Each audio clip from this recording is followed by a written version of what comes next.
Aqui no Itamaraty, eu sou chefe do setor de promoção de saúde.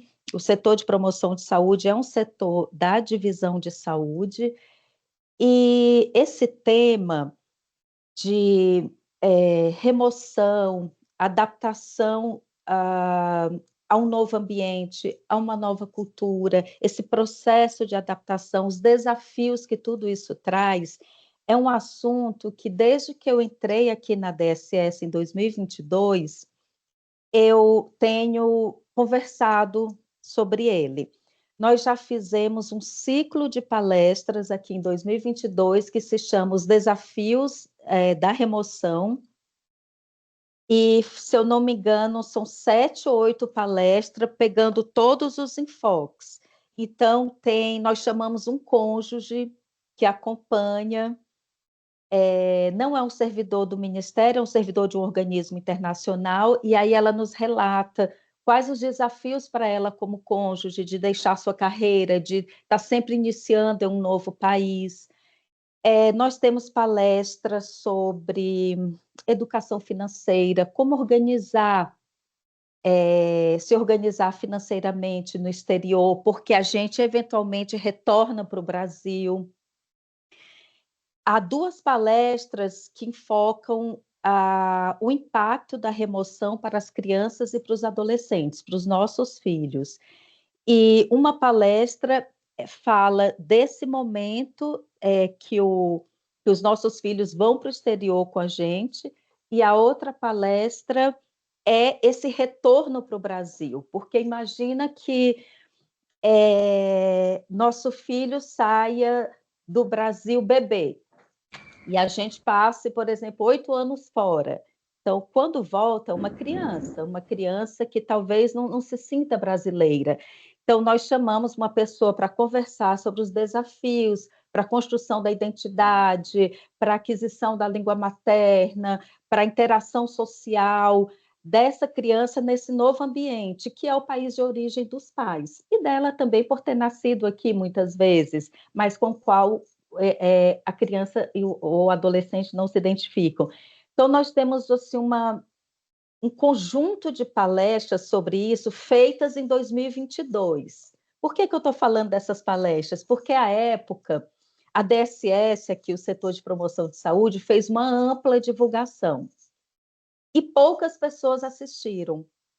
Aí, foi o ano todo de 2022, o setor de promoção de saúde trabalhando em torno desse tema. Em 2023, nós trabalhamos outros temas. E agora, em 2024, eu pensei, bom, acho que está na hora de retomar. Agora que a DSS tá com mais... os servidores estão conhecendo melhor o trabalho da gente, porque a DSS ela foi criada em 2022, era tudo muito novo. Acho que por isso que, mesmo divulgando esse conjunto de palestras, não houve tanta adesão. Agora que a gente já tem 2 anos de estrada, então eu fiquei muito feliz quando eu vi que quase 160 pessoas se inscreveram.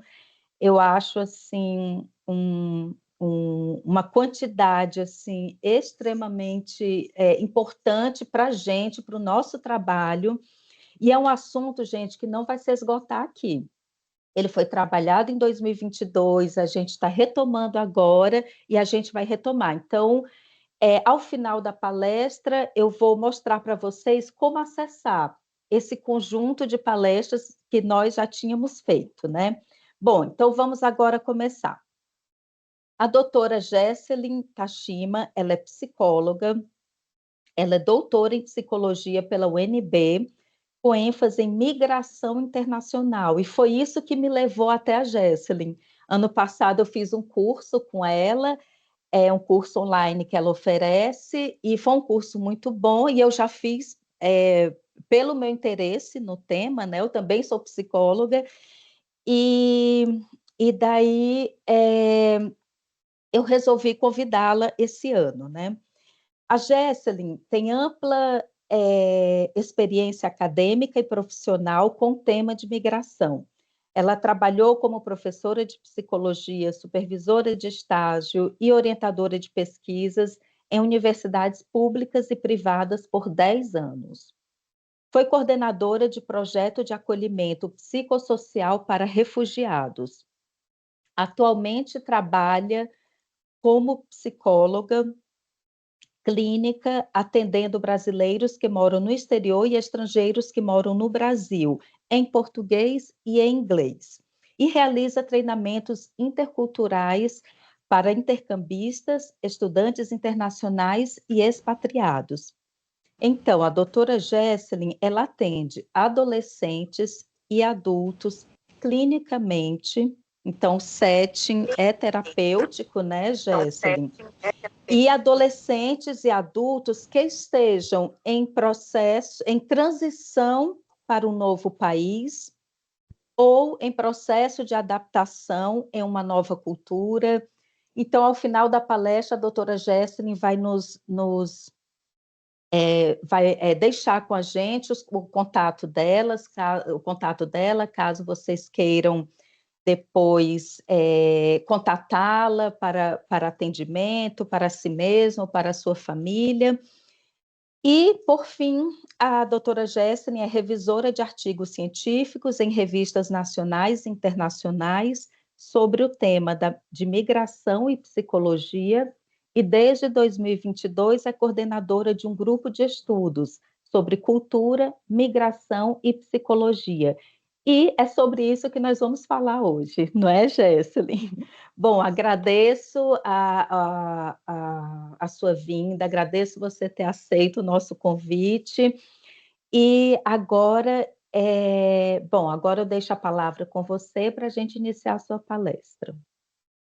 Tá joia. Pessoal, sejam todos bem-vindos a essa palestra. Bom dia, boa tarde, boa noite, né? A todos que estão aqui, todos que irão assistir a essa palestra. Primeiramente, gostaria de agradecer a Ellen, que fez esse contato comigo. Muito obrigada pelo convite. Sou bastante honrada, muito feliz em poder estar aqui hoje e poder compartilhar com vocês, né, todo o meu conhecimento que eu venho adquirindo aí ao longo desses, né, mais de 20 anos no campo das migrações relacionadas também com a psicologia, tá bom? Bom, vou compartilhar com vocês aqui a minha tela e vocês me sinalizam quando isso acontecer.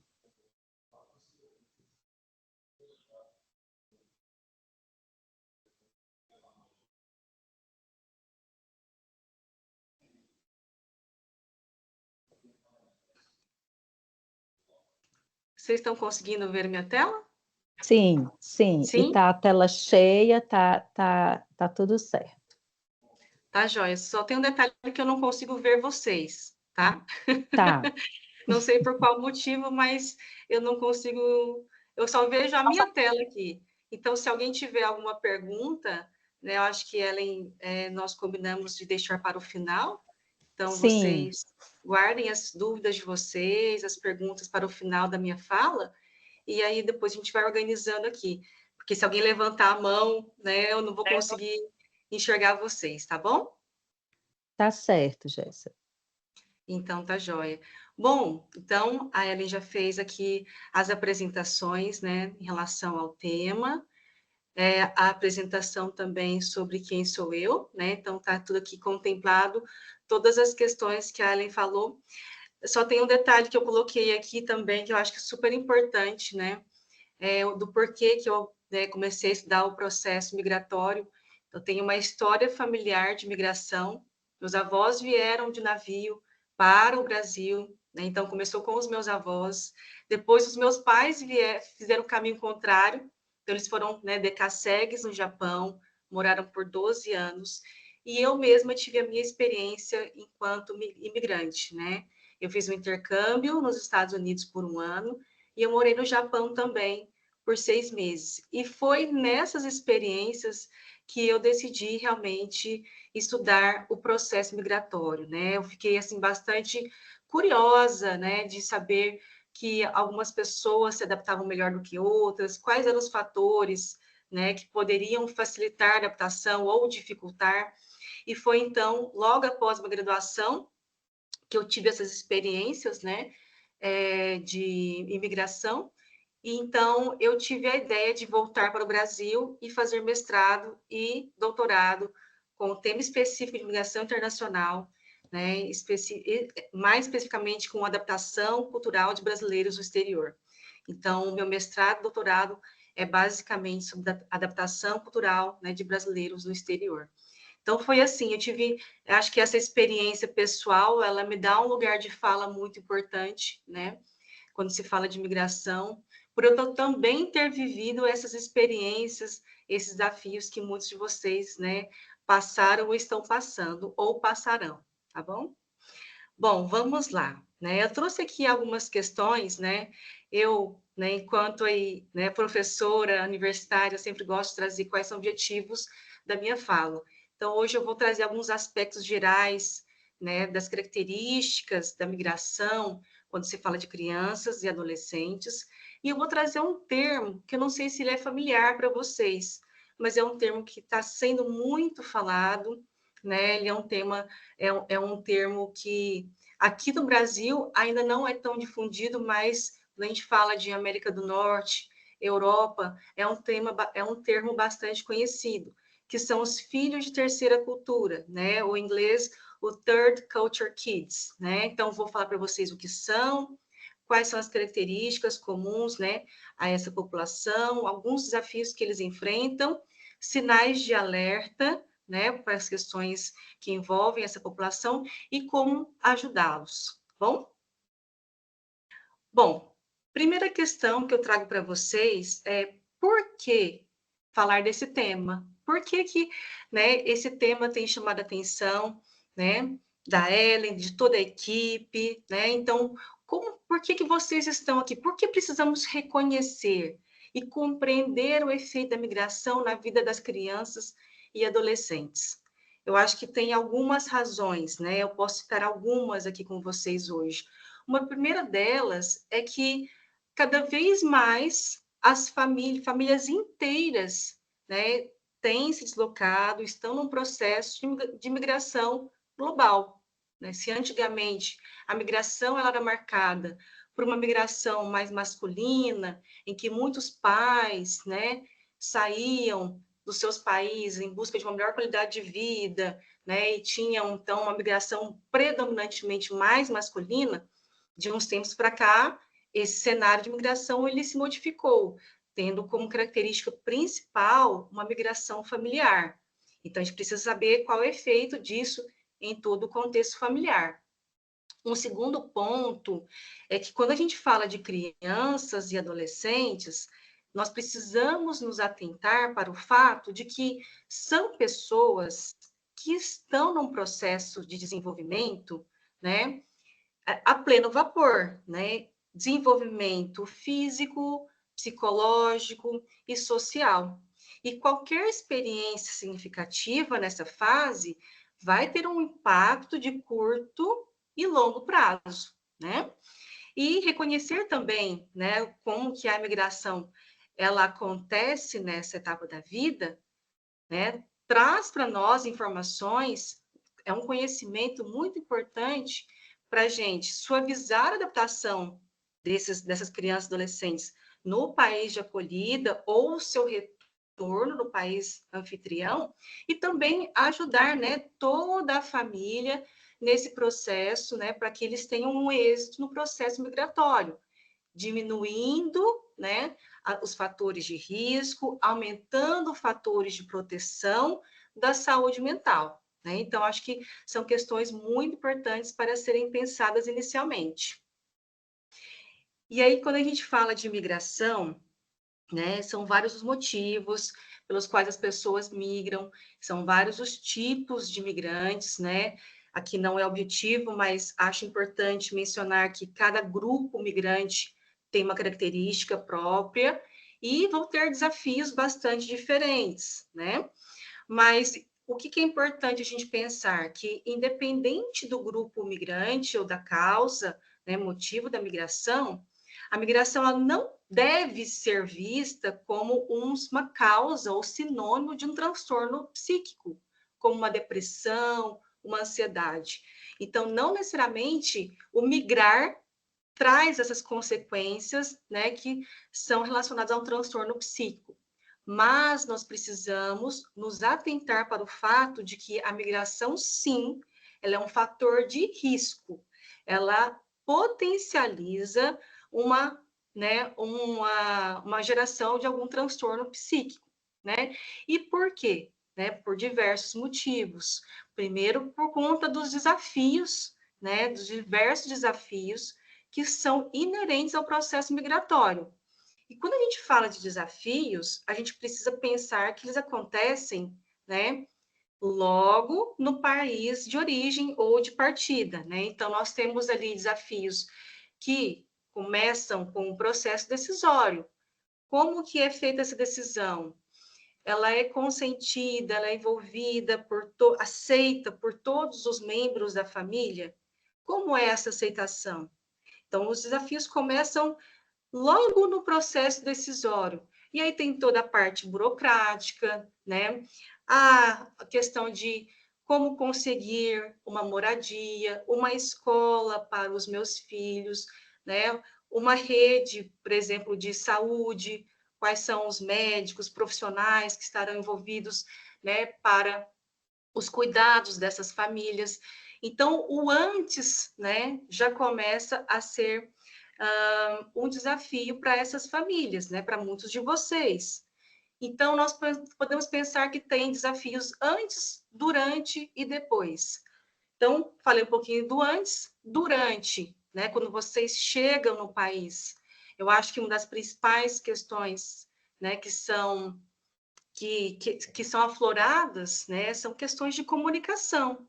Então, aprender um novo idioma é um desafio muito importante, porque é através do idioma que eu consigo me relacionar com as pessoas, eu consigo me locomover, eu consigo, né, de certa forma, adquirir produtos e serviços. Então, está envolvido em todas as questões do dia a dia de muitos de vocês. Então, o idioma é uma questão importante, né? Questões de adaptação na escola, né? Adaptação ao bairro, adaptação à instituição, à organização onde eu irei trabalhar. Então, todas essas questões que estão envolvidas realmente numa rotina familiar.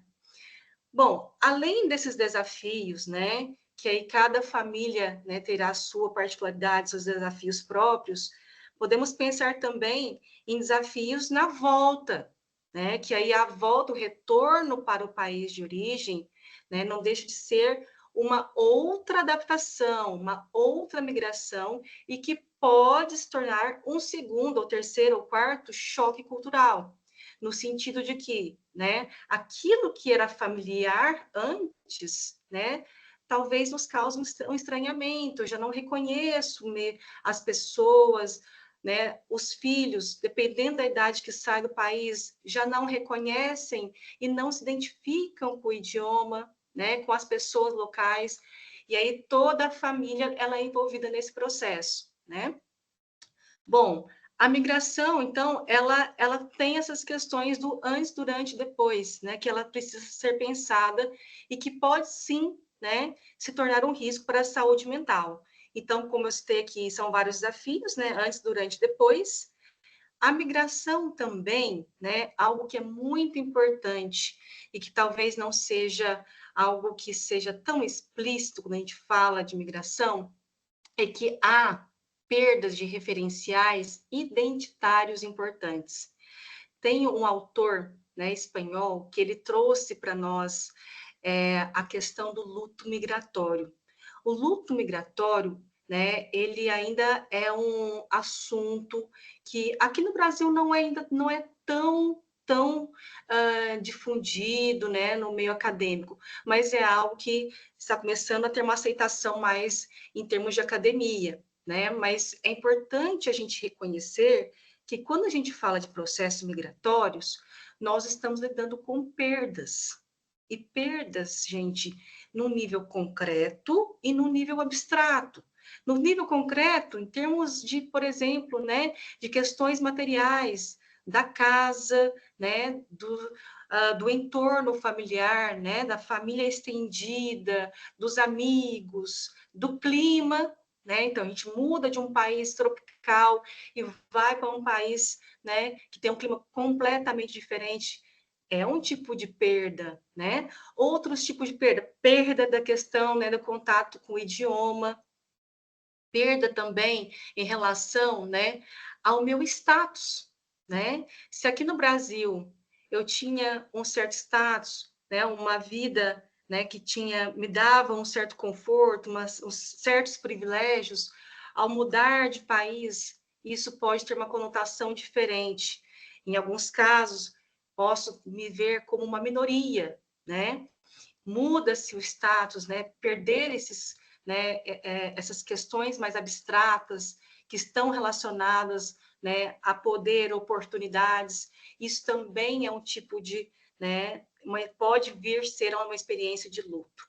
Então, o luto migratório, ele é um fato, ele acontece e ele pode ter camadas, né? Desde um luto mais simples até um luto mais complexo, que o Axoteg ele chama de síndrome de Ulisses, que acomete algumas pessoas que realmente têm uma dificuldade de lidar com tamanhas as perdas que acontecem por conta da migração, tá? Bom, a migração também, ela é um processo que você fica aquela coisa, como eu falei, né? Diante daquilo que era familiar, de repente já não é mais familiar.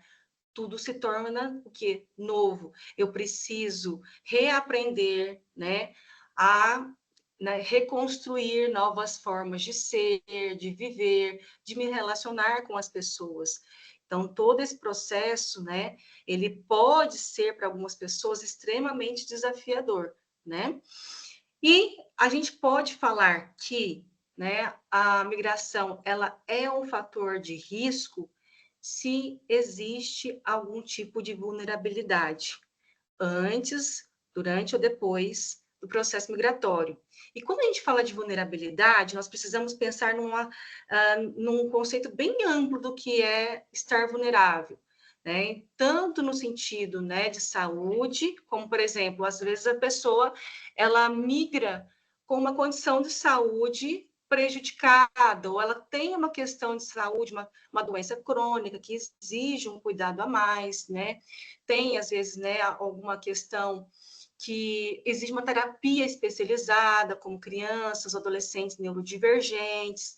Então, tudo isso, né, acaba trazendo uma certa vulnerabilidade para aquelas famílias que têm essas questões e que pode vir a ser um fator de risco. Vulnerabilidades psicológicas, né? Por exemplo, a pessoa já vem com um quadro de depressão, já vem com um quadro de ansiedade, né? Que é diagnosticada como um transtorno, e isso também pode, sim, né? Ser um desafio a mais. Outra questão é em relação, né, aos estressores locais. Então, a migração vai ser um fator de risco também se no processo migratório, né, se no país de acolhida eu tiver estressores que são demais, né, que são muito altos, né, que realmente são questões que, assim, às vezes a pessoa sozinha ela não consegue lidar, que pode ter a ver com questões de adaptação à escola, pode ter a ver com questões de xenofobia, discriminação, né, perda de direitos. Então, são uma série de questões que podem ser estressores, né, no processo de migração e que torna, então, a migração como um fator de risco para a saúde mental. Agora, vamos falar um pouquinho mais especificamente, né, de crianças e adolescentes. Existem algumas diferenças, e aqui eu trago só algumas para vocês, né, que não é objetivo esgotar esse assunto, mas eu acho que é importante, e acho que muitos de vocês já devem ter notado, vocês que têm crianças e adolescentes, né, que, no geral, crianças mais novas, elas são mais fáceis de se adaptar do que adolescentes.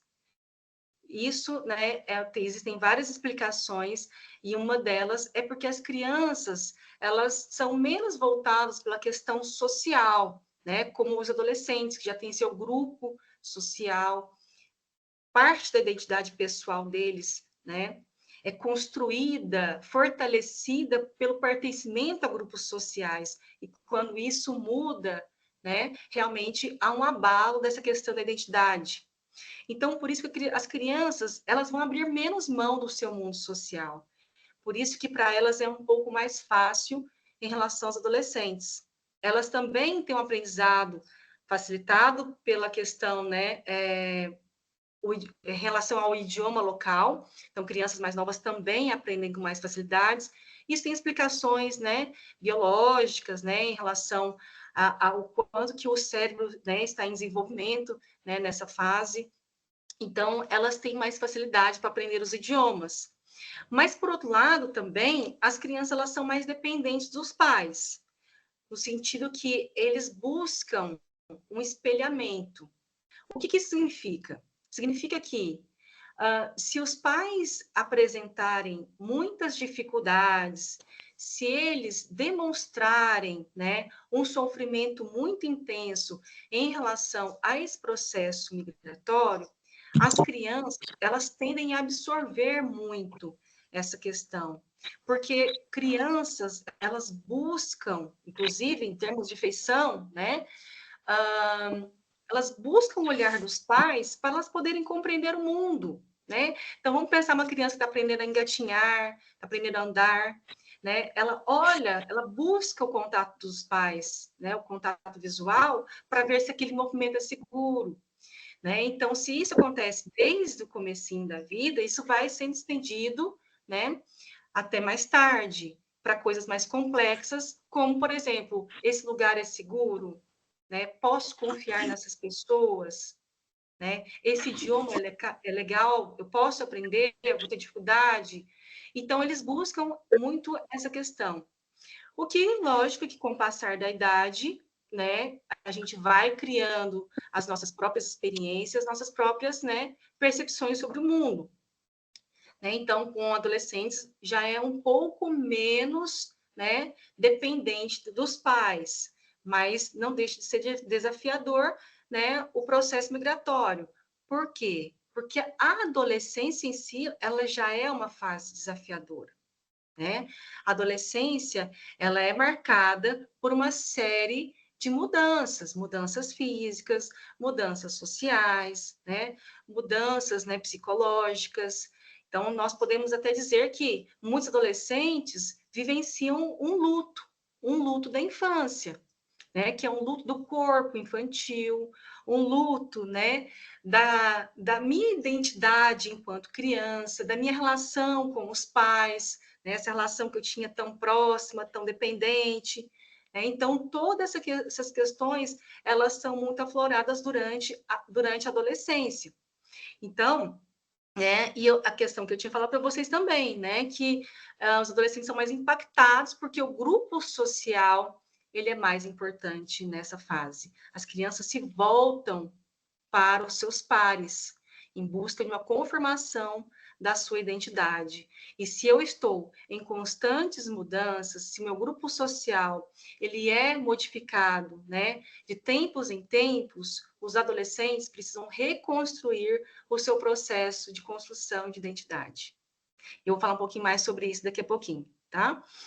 Bom, outras questões, né, que envolvem Gesselin, só um minuto, aproveitando que você vai iniciar outro assunto, eu vou interromper só um minutinho, porque você parou de apresentar os slides né, no Canva, e aí eu não sei se você percebeu isso. Não percebi. Qual que é o que estava para vocês? Ficou, acho que o segundo, apareceu só o segundo que você falava dos filhos de terceira cultura, talvez o próximo, talvez o terceiro. Vamos ver se for o terceiro.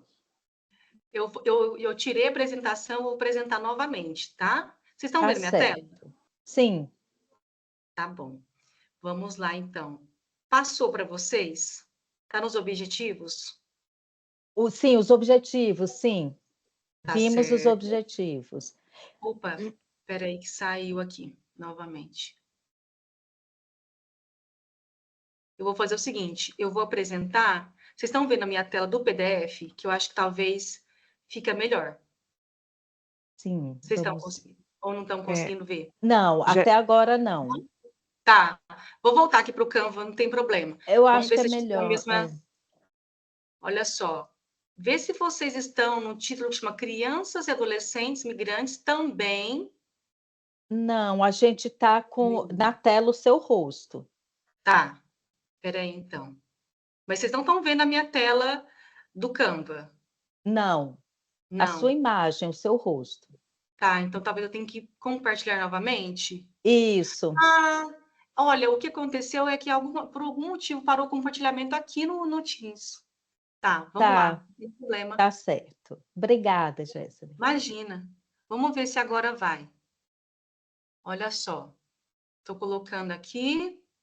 Sim, agora, te peço só para colocar a tela cheia. Isso, Agora perfeito. vocês têm o título Crianças, Adolescentes e Sim, Migrantes também? sim, Legal, tá joia. Se acontecer mais algum problema, você me avisa, tá, Ellen? tá certo. Tá joia.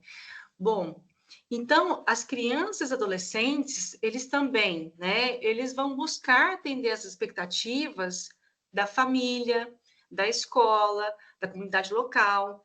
Então, são vários, né, nichos, né, conjuntos sociais em que eles estão inseridos e que eles precisam atender as expectativas de cada um, né?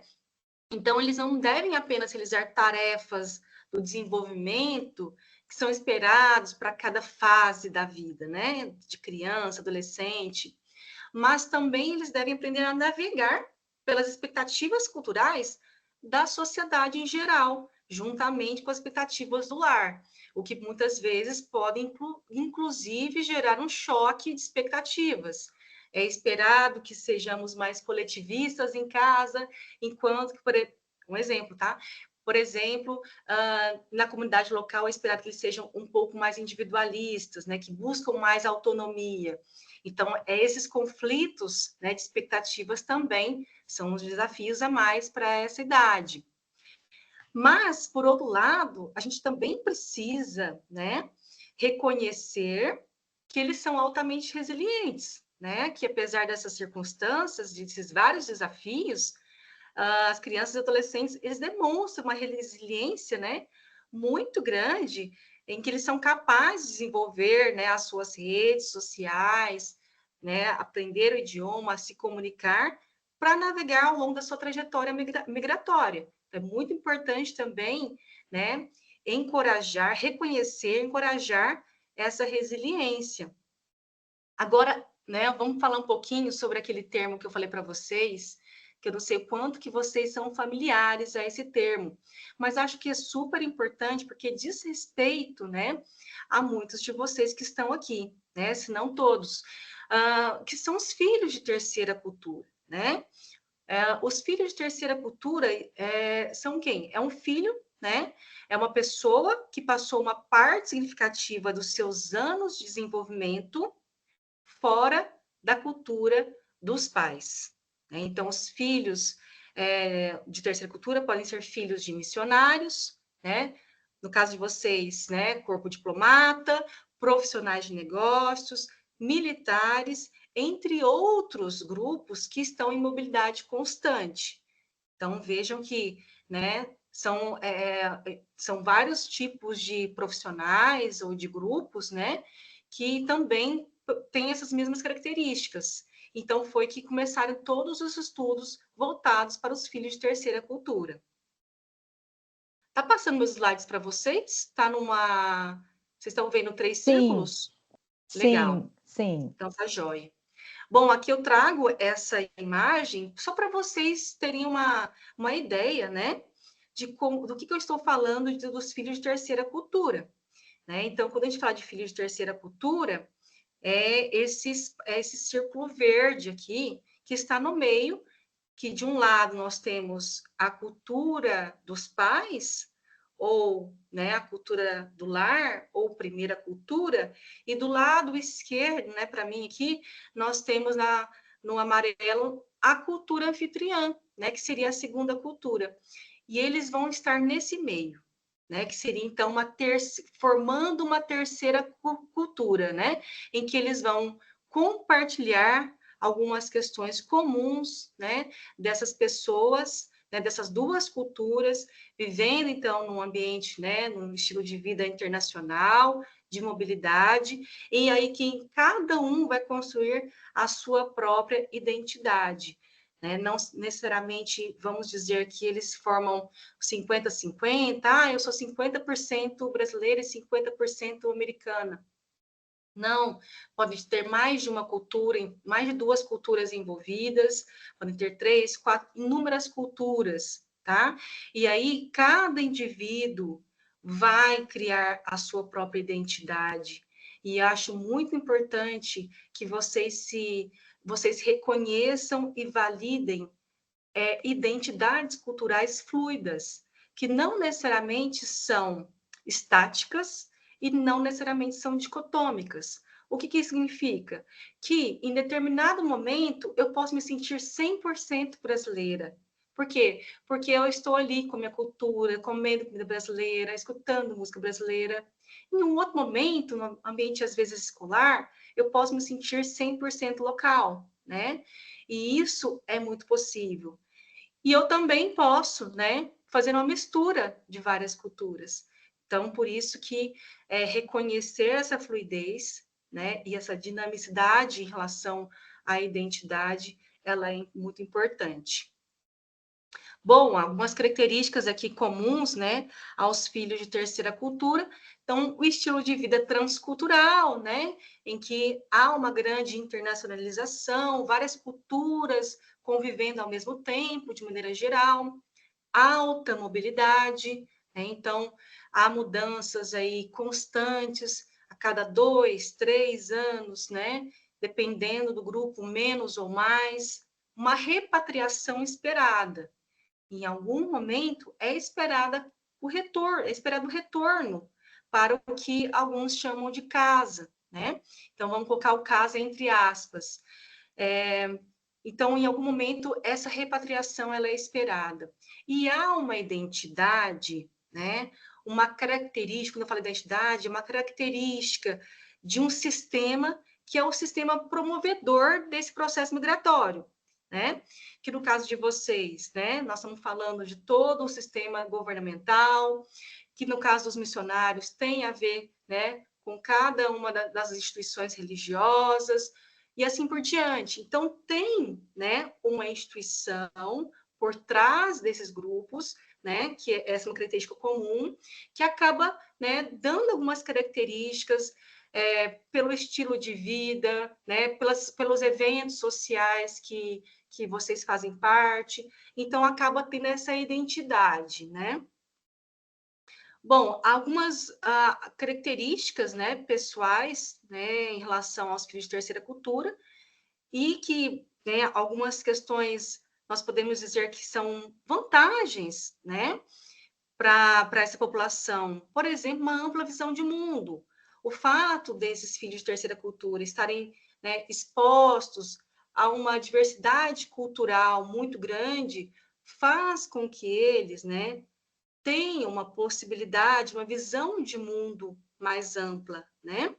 Uma facilidade na aquisição da linguagem, estarem expostos também ao ambiente, né? Com diferentes idiomas, faz com que também eles tenham essa prontidão, né? Um pouco mais aumentada em relação à população geral, à aquisição de novas linguagens. Eles podem ser pontes culturais. O que isso significa? Que muitos filhos de terceira cultura, eles têm uma integração, uma inserção na cultura local, às vezes até maior do que os próprios pais, né? Talvez muitos de vocês podem estar se identificando com essa fala, no sentido de que eles conhecem mais as questões locais, eles sabem mais algumas normas sociais locais, por eles estarem vivendo em uma instituição puramente ou não, né, que muitos de vocês, muitos talvez estudam instituições internacionais, mas eles podem absorver mais, né, essa questão local. E ao ser pontos, no sentido de que, né, alguns podem, né, estar numa posição ali de ensinar aos pais, né, de serem às vezes intérpretes de algumas situações, né, tradutores, né, mediadores culturais de algumas situações que estão envolvidas, né, nessa integração local. Também é uma característica, um processo, né, que muitos se sentem, né, que há um desenraizamento, né? A questão da casa, né? A casa pode estar, o lar, né? Pode estar em todo lugar ou em lugar nenhum. Então, esse sentimento de onde é o meu lugar, né? É algo que acompanha muitos, né, dos filhos de terceira cultura, o que causa uma inquietação, né? Porque, na verdade, além dessas questões, né, de onde eu sou, o que eu sou, né, que são questões muito profundas, por sinal, porque tem a ver com a identidade, tem a ver com a minha origem, tem todas essas questões, né, que estão envolvidas no processo migratório. Por isso, né, um sentimento muito grande de inquietação. O sentimento de pertencimento está muitas vezes relacionado com outras pessoas de origem semelhante, e não apenas com a questão de raça ou etnia, o que significa que muitos dos filhos de terceira cultura se identificam com outros filhos de terceira cultura. Não necessariamente que são, né, pelo fato de serem brasileiros ou pelo fato de serem latinos. Às vezes, essa característica, né, de serem filhos de terceira cultura aproximam muito essas pessoas, há um processo de identificação muito grande e eles acabam, né, tendo esse sentimento de pertencimento. Agora, alguns desafios, né? Eu acho que eu adiantei algumas questões sobre onde é meu lar, de onde eu sou. São questões bastante importantes, né? Impactantes para, né, para os filhos de terceira cultura. Porque é isso, né? O meu lar é o Brasil ou é onde eu estou agora? Né? Eu sou brasileira ou eu estou, né, americana, japonesa? Desafio de ter sempre que se adaptar a um novo contexto cultural, a uma nova língua, né, a um novo país. Então, é isso, né? Todas as vezes que eu faço esse processo de mudança, tudo começa novamente. Preciso saber quais são as regras locais, o que é esperado, o novo idioma e assim por diante, né? Então, o processo de desenraizamento, né? Que normas e comportamentos culturais socialmente aceitáveis no lugar podem não se aplicar em outro. Então, por isso que eu preciso desconstruir tudo aquilo que eu tenho aprendido até então, né? E aí, essa questão da casa ou do lar, ele passa a ser menos ligado a uma localização geográfica e sim ligado às relações. E no caso de crianças e adolescentes, nós estamos falando da família. Então, vocês são o lar, né, dos filhos de vocês. Então, isso é muito importante que vocês saibam que esse vínculo que vocês têm, né, essa relação pessoal de apego profunda que vocês têm, dão um sentido de lar para os filhos de vocês, tá?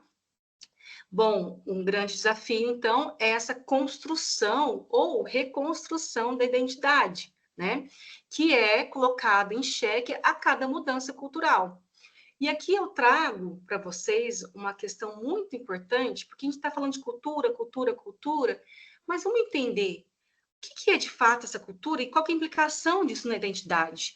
Porque a cultura, ela precisa ser entendida como um compartilhamento, né, que ele é adquirido, passado de geração para geração.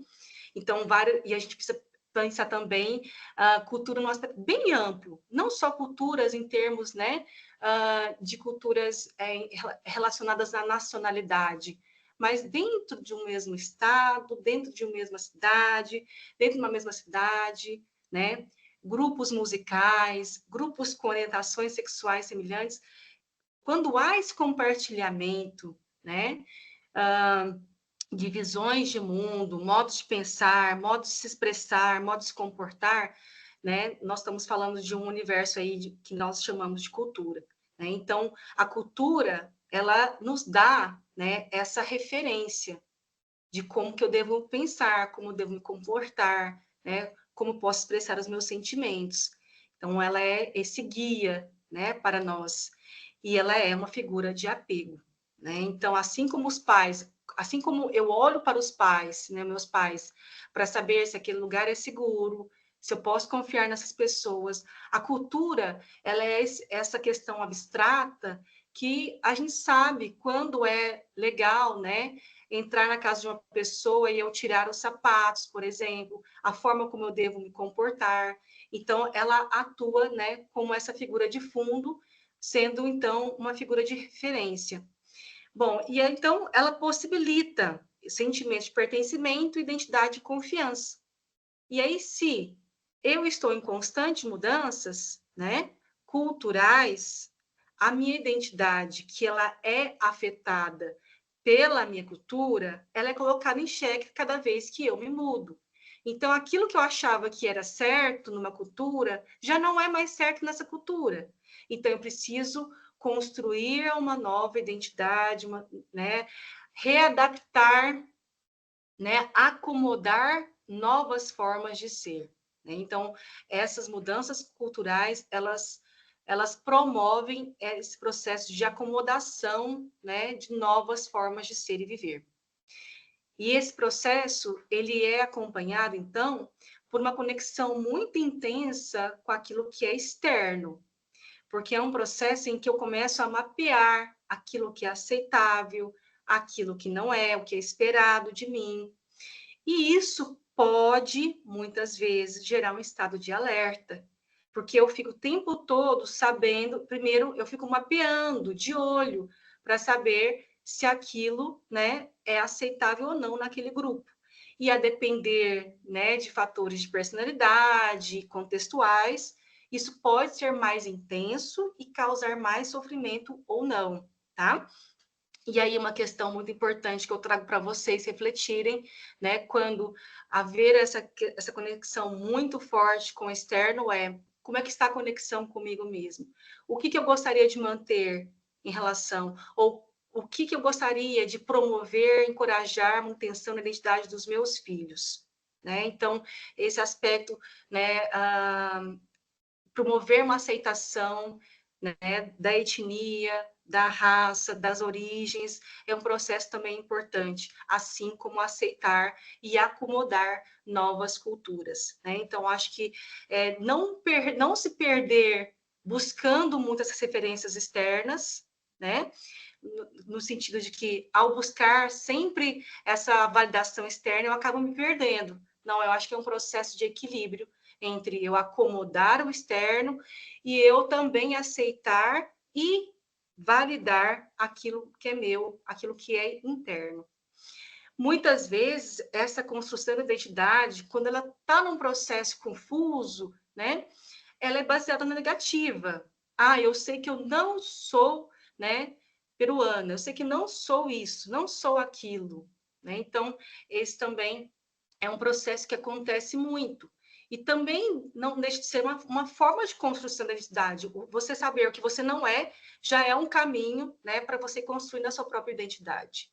E quando nós temos a nossa realidade, né, de identidade não compartilhada, ou seja, que eu não consigo ver, não consigo encontrar, né, pessoas que passam pela minha mesma situação que eu, ou situação parecida, pode haver um sentimento de invisibilidade, né, a depender de fatores de personalidade, contextuais, né, de apoio local, e isso pode promover sentimentos de solidão.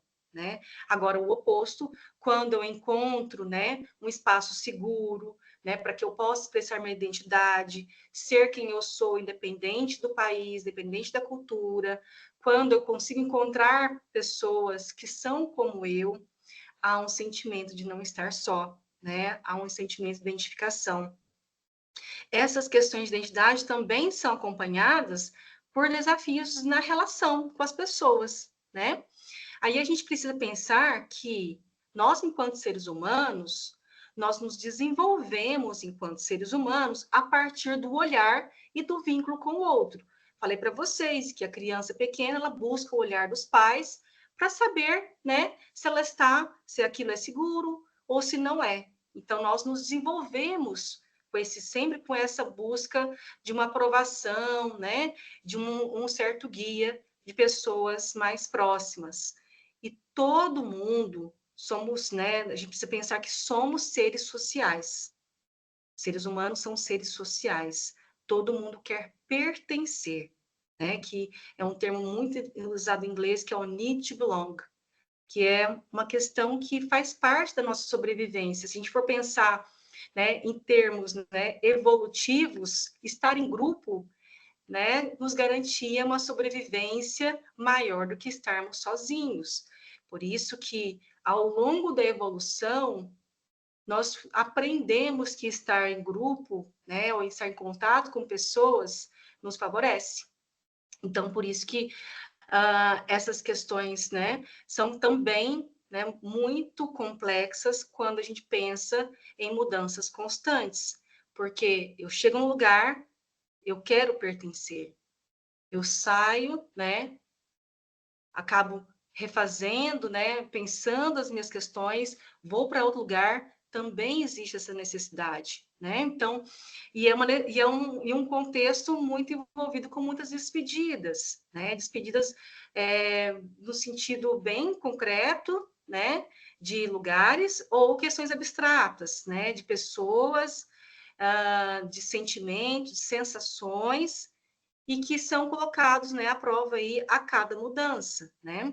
E viver um ambiente internacional não significa que só eu estou mudando, que muitas pessoas também estão, ou seja, aquele contexto social, ele é um contexto instável no sentido de que ele não vai ficar assim, do jeito que eu encontrei por muito tempo. Pode ser que meu amigo, meu melhor amigo da escola, ele vai se mudar para outra cidade, para um outro país, né? E aí fica aquele dilema: como construir as amizades? Como manter essas amizades? E como eu, enquanto pai ou mãe, né, posso favorecer isso em relação aos meus filhos, né?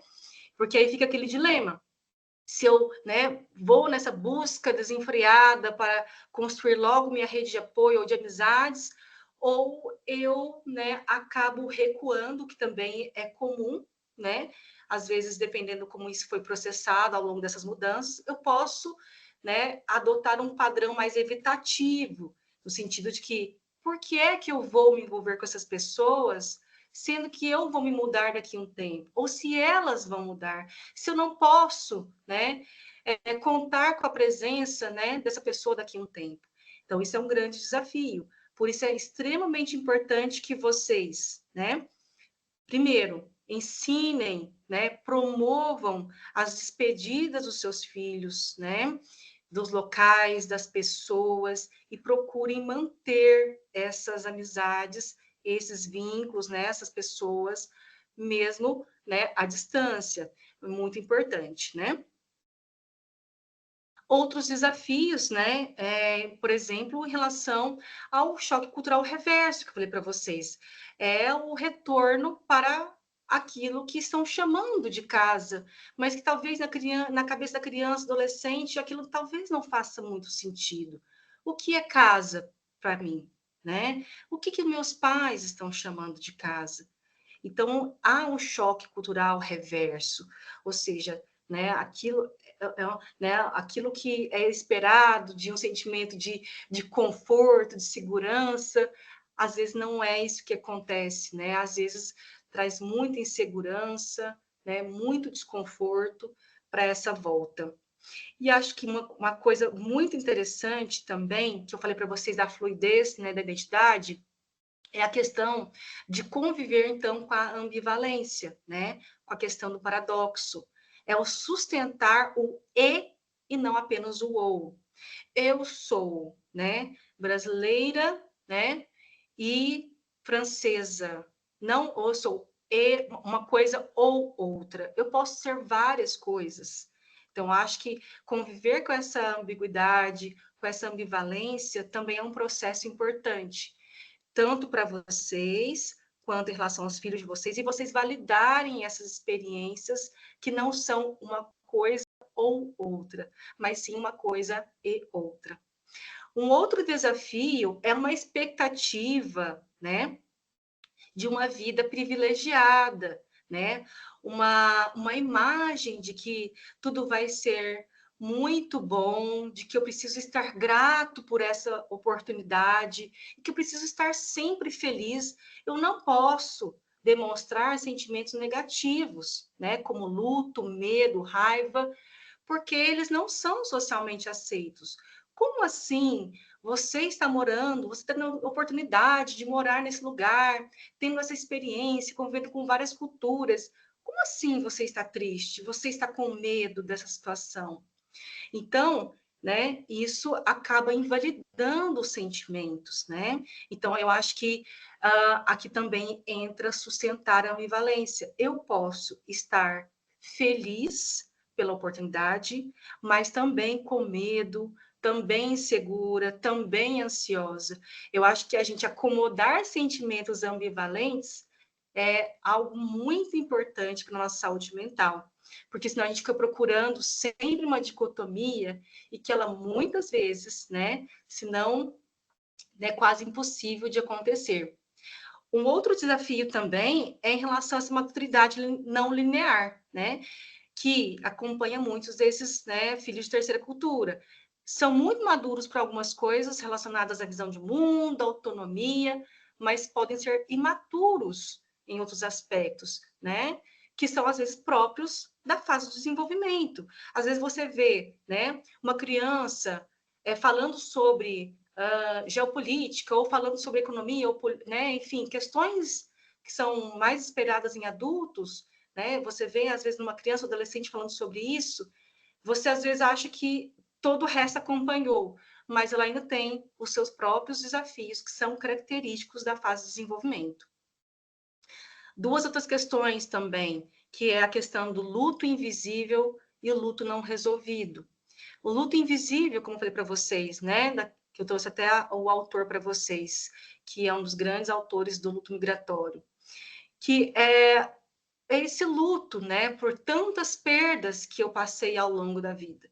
E o que acontece? Muitas vezes não se há consciência dessas perdas, não se há, né, essa consciência de que perdeu status, né, da falta que os amigos fazem na vida, ou que a rede de apoio, ou que falar em outro idioma, tudo isso, né, podem ser experiências de luto, né? A ausência de entendimento sobre a própria situação de se identificar como um filho de terceira cultura. Então, muitos ainda não conseguem ter essa dimensão, né? E aí vocês, enquanto, né, adultos, vocês são, né, uma ponte para que eles comecem a entender, né, esse processo, a se informarem sobre essas questões, e essas informações vão dando a eles, né, nomes, né? Eu consigo saber o que eu sou, tem explicação para esses sentimentos, né? E tem tratamento, inclusive. Invalidação da experiência gera culpa e um sentimento de inadequação, né? Porque como eu não tenho espaço para eu sofrer, né? Eu acabo me sentindo culpada, né? E inadequada por eu estar me sentindo assim. E o luto não resolvido. Muitos não têm, às vezes, linguagem, né? Se a gente está falando de crianças menores, compreensão ou não permissão para processar essas perdas, né? É aquela coisa, né? Ó, bora, bora, bora, vamos lá, já estamos indo para o outro país, né? E quando ainda não se processou aquilo que está deixando, foca-se muito no futuro e esquece daquelas questões que estão acompanhando o presente, que é a perda, né? E aí muitos não aprendem a lidar com esses lutos. E aí essa dor, ela vai surgir de uma outra forma, né? Que pode ser de diversos tipos de comportamento, raiva, depressão, uma ocupação extrema, né? Pessoas que às vezes se envolvem sempre em atividades, né? Então são alguns né, alguns sinais aí, algumas questões que acontecem por conta desse luto não resolvido. Aí eu trago para vocês quais são alguns sinais de alerta, para que vocês comecem a observar se algo está acontecendo com os filhos de vocês e que poderiam, né, ser um sinal de que, olha, esse processo, essa adaptação não está legal. De repente, eu preciso recorrer a um profissional ou tomar algumas medidas, né? Mudanças abruptas de comportamento, né? Então, vocês conhecem os filhos de vocês muito bem. Então, se, né, houve uma mudança na queda no rendimento escolar, por exemplo, um isolamento social significativo, né? Uma tristeza que dura, né, semanas, né? Porque precisamos também diferenciar o que é uma tristeza esperada daquilo que começa a ser um sinal de alerta, né? Que é aquela tristeza que realmente perdura aí semanas e semanas e que causa um comprometimento em alguma área da vida, né? Presença persistente de sintomas de hiperestimulação autonômica, tem a ver então com questões fisiológicas, tá? Se vocês perceberam uma insônia persistente, uma dificuldade enorme, né, que dura vários dias, né, várias semanas para se concentrar, uma irritabilidade muito acentuada e atípica do seu filho ou filha, uma hipervigilância além, né, do que realmente é esperado numa situação, né, como um processo de adaptação. Você fica mais hipervigilante, mas ficar o tempo todo a ponto de que isso te cause muita taquicardia, sudorese, você está o tempo todo, né, tendo sinais de ansiedade, é algo para ser realmente, né, cuidado. E um prejuízo evidente nas áreas social, interpessoal, do desenvolvimento, educacional e da saúde física. A questão que, né, divide o que é normal e o que é esperado, muitas vezes está relacionado ao prejuízo, tá? Guardem essa palavra. Se eu estou tendo prejuízos evidentes em alguma questão física, social, interpessoal, educacional, do desenvolvimento, são sinais de alerta, né? Então, é esperado que haja, por exemplo, algum tipo de regressão, né, em algum desenvolvimento quando há uma situação estressante como uma mudança, né? Então, por exemplo, aquela criança que já estava desfraldada, ela pode voltar, né, a fazer xixi na cama, né? Isso por um tempo, tá, ok. O problema é quando isso se estende por muito tempo e começa a prejudicar, né? A questão não é nem a temporal exatamente, mas o prejuízo que isso tem causado em termos de sofrimento para aquela criança e para aquela família, tá? Então, são várias questões que precisam ser pensadas. O prejuízo, né? A mudança, né, que isso trouxe para aquela família e para aquela, né, para aquele indivíduo, tá? Então, são questões para serem pensadas. Bom, e aí, por fim, né, trouxe para vocês aí várias questões desafiadoras, né, algumas características, e aí eu preciso, né, também trazer alguns caminhos para vocês, para que vocês saiam daqui com algumas ideias de como que vocês podem aplicar no dia a dia, né? Essa função também da minha fala aqui de hoje. Bom, eu acho que uma questão muito importante para vocês pensarem é que crianças e adolescentes precisam de muita previsibilidade para que eles se sintam seguros, né? E quando eu falo de muita previsibilidade, é no sentido de que haja, né, uma sensação de que existe um plano, mesmo diante de uma situação que parece, às vezes, um pouco desestruturada, né? Que parece um pouco, né, fora da rotina, mas olha, existe um plano, né? Envolvê-los, né, de alguma forma, de acordo com a fase de desenvolvimento, né? E de linguagem, a gente precisa adequar nossa linguagem, mas envolvê-los, né, de alguma forma no processo decisório, no sentido, olha, né, no próximo mês nós iremos mudar para tal país, né? O que é que você já sabe sobre esse país? Vamos estudar juntos, né? Vamos aprender algumas palavras que falam nesse país. Então é isso, é esse envolvimento que é muito interessante, né? E aí vocês precisam, né, investir numa comunicação aberta e clara. Primeiro, filtrem aquilo que vocês, né, precisam, né, realmente decidir. E assim que as coisas estiverem mais organizadas dentro de vocês, vocês exponham para as crianças. Porque se vocês começarem a expor desde o momento em que aquela situação chegou para vocês, e aí entrarem num processo muito ansiogênico, né, as crianças também e os adolescentes também podem ser envolvidos nesse processo ansiogênico. Então, é muito importante vocês, os adultos, conversem entre si, e aí, depois que tudo estiver resolvidos, envolvam eles nesse processo, né, de comunicação, tá? Suporte emocional, né? Acho que é muito importante vocês pensarem que vocês são o lar dos filhos de vocês. Vocês são a âncora, né? Eu coloquei aqui a imagem da âncora, para que vocês nunca se esqueçam disso. E isso vai dar para vocês um sentimento de que está tudo bem nós passarmos por essas constantes mudanças, mas o que realmente vai dar essa segurança, essa estabilidade, né? De que eles podem confiar, né?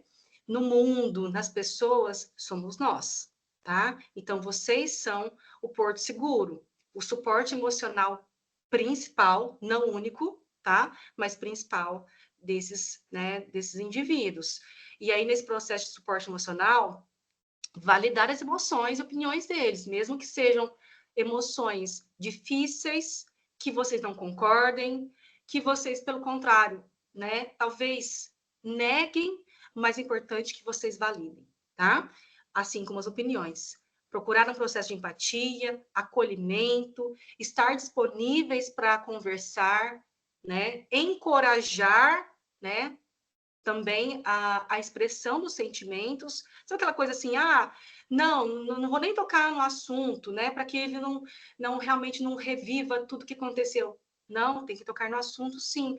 Filho, lógico, dependendo da idade, né, adequando a situação, vendo se é um bom momento, mas você perguntar, filho, como é que eu tenho percebido que você está triste, né, ou ansioso, tem alguma coisa que está acontecendo, né? Talvez você esteja com saudades, né, de alguma coisa, sabe? Então, promover, vocês são os adultos da relação.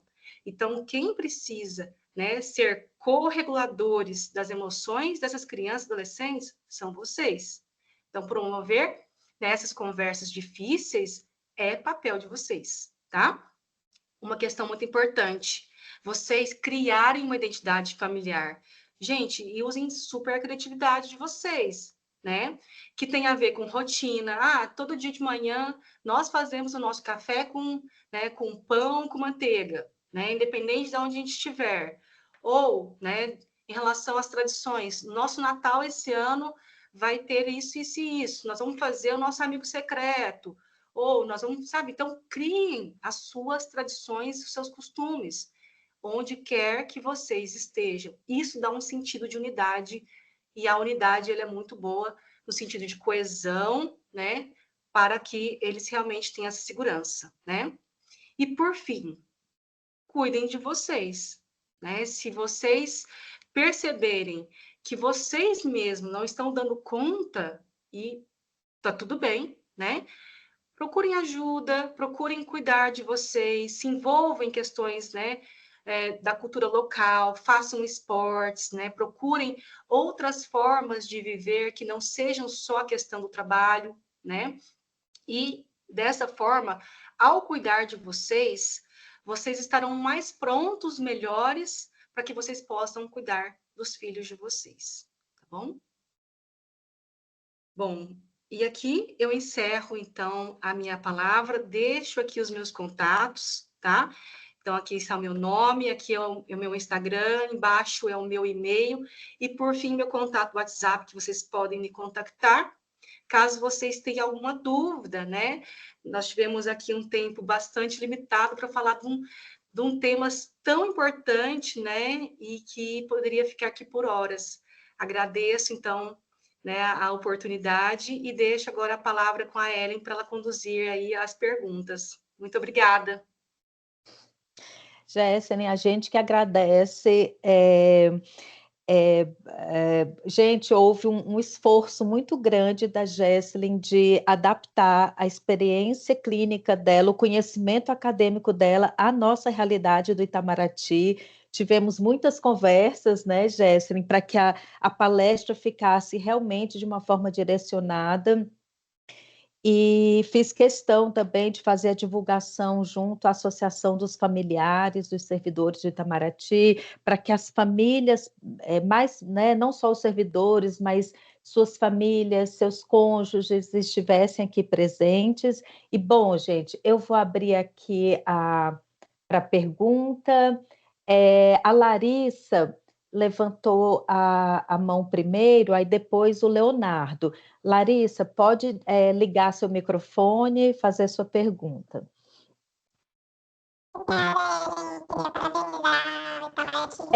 O som está ruim, Larissa, a gente não está ouvindo. Tá como se tivesse, sabe? Parece, eu não sei explicar, mas está bem estranho. Você não quer escrever no chat? Porque tá como se tivesse, sabe, voz de pato que a gente fala, se uma voz metálica, não sei explicar. Escreva no chat que eu leio aqui para a Jesselyn.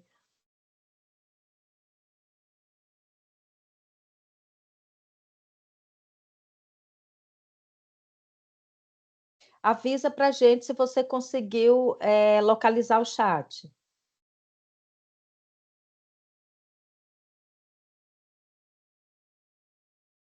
Não? Você tem um e-mail da DSS em que você fez a inscrição. Envia para o e-mail, por favor, que aí eu leio. Enquanto isso, o Leonardo fala a dúvida dele. Leonardo, pode ligar seu microfone. Oi, boa tarde. É a esposa dele. Ah, tá certo. É que o link veio no nome dele. Meu nome é Débora. Boa tarde. Eu tenho uma adolescente de 14 anos. Ela saiu do Brasil aos 6 meses, então a gente passou por 4 remoções, certo?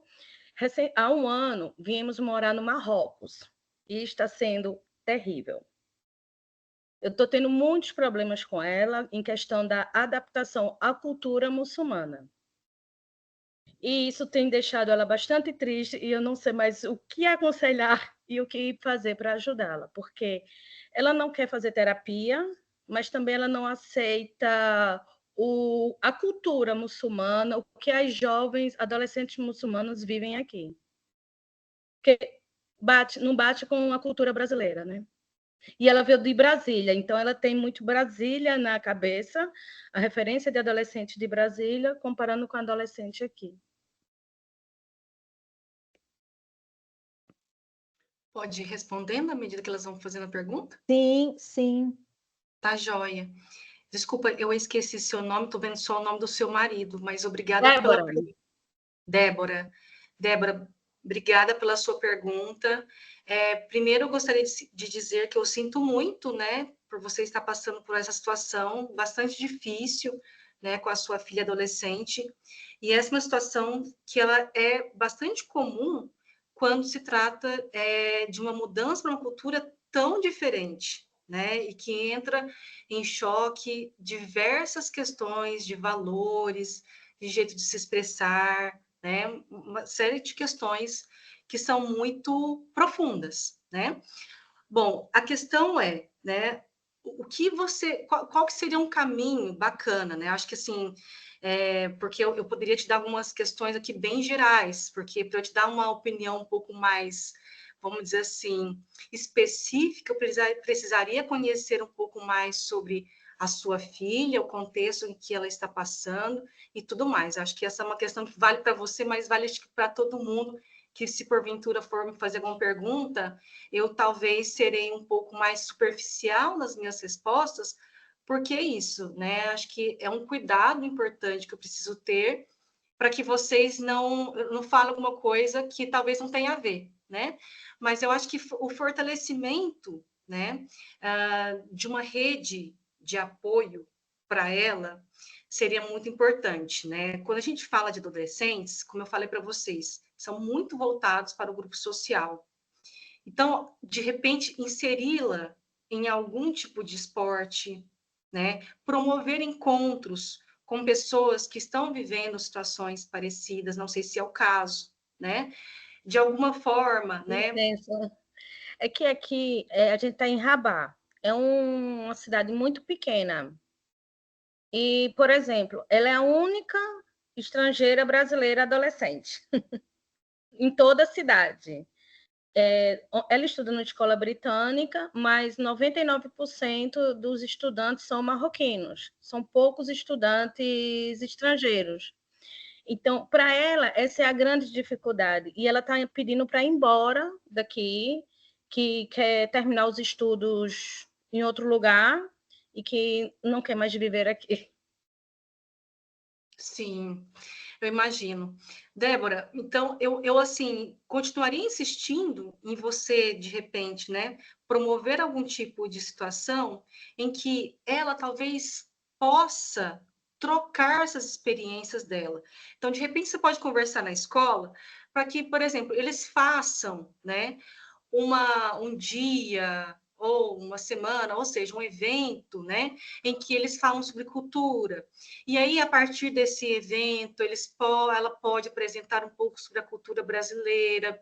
De repente, ela pode também, né, conhecer um pouco mais da cultura marroquina, fazer trabalhos ou promover algum tipo de encontro pessoal, né? Não sei o quanto que isso é possibilitado, né? Na sua questão, na sua, onde você está, mas promover algum tipo de encontro pessoal com os pares, né? Talvez seria uma ideia de, olha, de repente um trabalho escolar, vamos fazer na minha casa, ou vamos fazer em algum lugar lá na escola, mas, sabe, incentivá-la, encorajá-la para essa troca, né? Para ela conhecer um pouco mais a cultura local, ela expor um pouco mais da cultura que talvez para ela esteja mais forte, que é a brasileira, é a de Brasília, né? Que você falou. E eu acho que essa é uma das, tá? A gente poderia ficar falando aqui de diversas hipóteses, né? Situações hipotéticas que poderiam auxiliá-la. Mas quando você fala que ela tem 14 anos e que ela não gosta da cultura, isso que me veio à mente, de você, de repente, né? Incentivá-la, procurar a escola para que a escola também promova, né, esse tipo de troca entre eles, colocá-la como, né, uma representante, uma voz importante, né, do Brasil, e ela ter esse momento aí, né, em que ela pode apresentar o Brasil para essa, sabe, para que comece ali, né, um processo às vezes de uma amizade, por exemplo, tá? Mas é uma das possibilidades, tá bom? Obrigada. Leonardo, opa, Oi, desculpa, desculpa, Débora. pode falar. Bom, eu vou aqui ler a pergunta da Larissa, que foi a primeira que levantou a mão, aí depois, Leonardo, você fala, tá bom? Obrigada. Ela diz: minha dúvida é sobre a adaptação de crianças pequenas, de 5 a 10 anos. Acabei de me mudar para Portugal e, mesmo com a língua, a minha filha mais nova, de 5 anos, teve dificuldades nos 3 primeiros meses. A doutora Jesselyn recomenda acompanhamento psicológico online, por exemplo. Em muitos países, a diferença cultural e a falta de referências de profissionais nos dificulta encontrar profissionais capacitados para ajudar crianças pequenas. Alguma outra dica para a família com crianças na primeira infância? Bom, qual que é a idade? Eu só perdi a idade da filha dela, 6 anos? São duas, são crianças entre 5 a 10 anos, A mas a 10, filha dela tem 5 anos, a mais nova, a que a mais teve nova. dificuldade. Tá. Bom, essa idade, ela ainda assim, eu realmente desencorajo, né, o acompanhamento psicológico online para essa idade, né? Qual que é, né, o padrão ouro? Atendimento presencial. Tem uma outra dimensão do atendimento. Primeiro, você utiliza recursos lúdicos que eles são impossibilitados no ambiente online.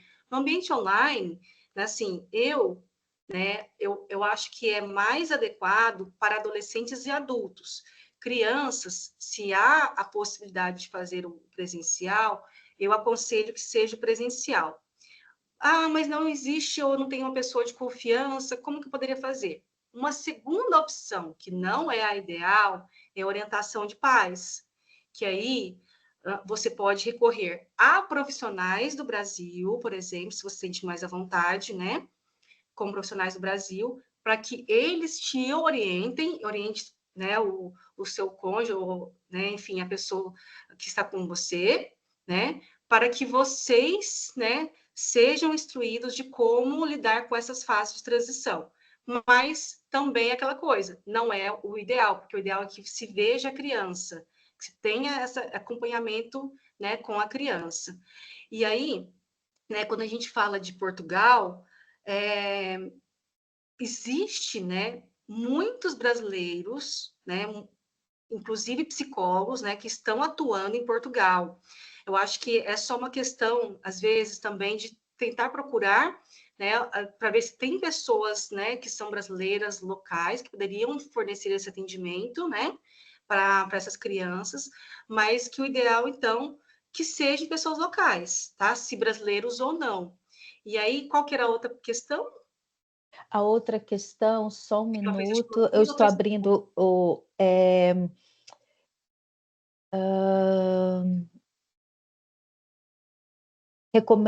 Tá, o acompanhamento psicológico. Em muitos países, a diferença cultural e a falta de referência de profissionais, mas, enfim, você já falou, né, que existem muitos profissionais brasileiros em Portugal, que talvez seja refinar um pouco essa busca.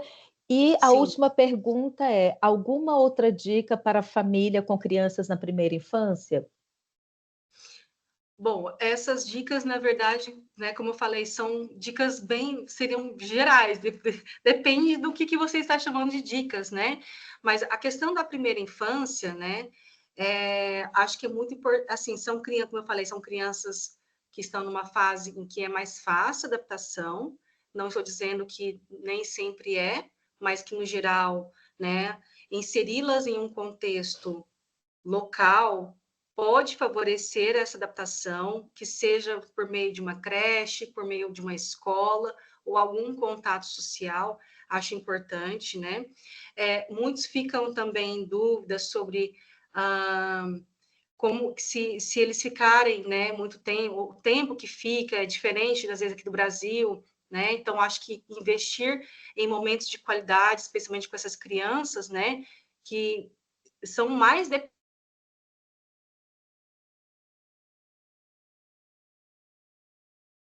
Jesselyn, parou a transmissão, a sua transmissão está congelada. Não sei se você está ouvindo. Bom, eu vou enviar um WhatsApp para a Jesselyn, gente, só um minuto. eu Ah, acho. voltou. Ah, Congelou. tá certo. Bom, eu estava dizendo que, assim, quando a gente se trata de, quando a gente tem essa preocupação, né, com a criação dos filhos, é entender que a realidade local muitas vezes não é aquela realidade idealizada, né? Especialmente quando a gente pensa, às vezes, num contexto em que nós estamos acostumados. E isso pode também, né, dificultar a adaptação dessas crianças, quando a gente mesmo também está duvidando sobre as oportunidades e a realidade local. Então, acho que aceitar que aquilo faz parte, e aceitar não significa resignar, aceitar de que é uma cultura diferente, com valores diferentes, e que tem coisas positivas, né, e questões negativas, mas que é o que é possível. E aí, encorajar essas crianças a buscarem, né, sempre esse respeito à diversidade. Então, desde criança, instruí-las, né, a esse respeito, a buscarem essa curiosidade sobre vamos lá, vamos entender, vamos buscar esse contato, porque se é algo que vai acompanhar vocês pelo resto da vida, quando isso é bem estabelecido na primeira infância, isso tende a acontecer, isso se torna uma coisa mais natural, né? De essa procura, aceitação, olha, todo mundo é diferente, né? Nós precisamos, ninguém é melhor do que ninguém, mas precisamos respeitar as pessoas. Então, algumas dicas, assim como eu falei, né? Teria que entender cada caso, mas são dicas bem gerais, tá? Bom, gente, Leonardo, você pode fazer sua pergunta, abrir seu microfone. Eu não sei se o Eu já Leonardo... falei, eu já perguntei. É Oh, sobre a minha desculpa, é filha a no Marrocos. Débora, desculpa, agora, Não, desculpa, tudo Débora, bem. porque você continua com a mãozinha Como é que levantada, eu eu achei tiro? que Eu era não outro sei. Leonardo. Ah, Gente, agora é saiu? a Suzane, saiu sim, Tá. obrigada. Obrigada também. Bom, antes de mais nada, obrigada